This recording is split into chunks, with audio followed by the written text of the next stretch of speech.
Thailand, Myanmar এর ভূমিকম্পের অবস্থা। হায় আল্লাহ, 7.7 মাত্রার ভূমিকম্প ছিল। মায়ানমারের উৎপত্তি স্থল ছিল এটার। এই ব্যাংকক, থাইল্যান্ডের ব্যাংককে ভূমিকম্পের যে অবস্থা, বিল্ডিংগুলা ধসে পড়তে দেখা যাচ্ছে।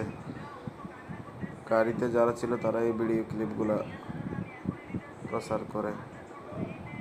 এটা দেখা যাচ্ছে মিয়ানমারের একটা অঙ্গরাজ্যে উৎপত্তি স্থল ছিল, যার মাত্রা ছিল 7.7, যেটা বাংলাদেশ পর্যন্ত ভূমিকম্পের প্রভাবটা দেখা যায়। বাংলাদেশেরও বিভিন্ন অঞ্চলে ভূমিকম্পের প্রভাবটা দেখা যায়। এখানে দেখা যাচ্ছে বিভিন্ন ব্রিজ ড্যামেজ হয়ে গেছে এবং বিল্ডিং আরও জনজীবনের অনেক ক্ষতিগ্রস্ত হয়। দেখা যাচ্ছে বিল্ডিং সহ খুব বেশি ক্ষতিগ্রস্ত হয় থাইল্যান্ড এবং ব্যাংককে।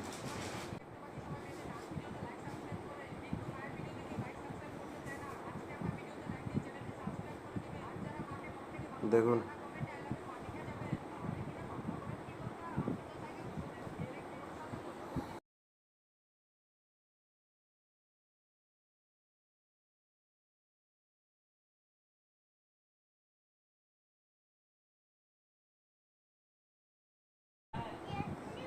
ব্যাংকক থাইল্যান্ডের ফ্লাইওভারেও দেখুন কি যে অবস্থা, বিল্ডিং ভেঙে যাচ্ছে।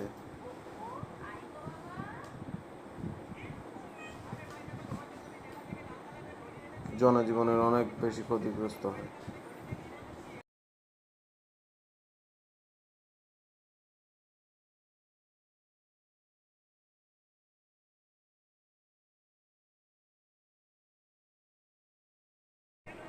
হোটেলগুলোর অবস্থা দেখেন, যেখানে হোটেলের সুইমিং পুল থেকে পানিগুলো ঝরে যাচ্ছে।